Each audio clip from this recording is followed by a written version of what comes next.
Hainbeste hilabetetan enpleguaren suntsipena hitz egin ostean iritsi dira azkenean datu onak. Lan merkatuaren analisian ikerlari nagusietakoa da Sara de la Rica EHUko ekonomia katedraduna. Bere esanetan baliteke enplegu suntsipena amaitu izana, baina egoerari ez zaio erabateko buelta eman. Es que el crecimiento del PIB probablemente en todo el 2014 no va a ir más allá del 1%.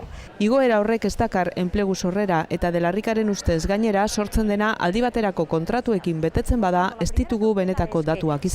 Si de verdad proliferan los contratos a tiempo parcial, como parece que se quiere impulsar, podamos tener maquilladas de alguna manera las cifras de ocupados, con un mayor número claramente, pero en cambio que sean subempleados, porque a ellos les gustaría trabajar. Ekonomia katedradunak uste du Euskadik bereziki beste bi arazo nagusi dituela. Batetik, lanik gabe dauden 170.000 lagunetatik, 80.000 55 urte baino gehiago dituztela eta edadea lana aurkitzeko eragozpen handia dela.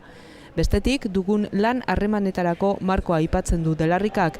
Sindikatu eta patronalak duten jarrera ez badute aldatzen, nekez berpiztuko da ekonomia.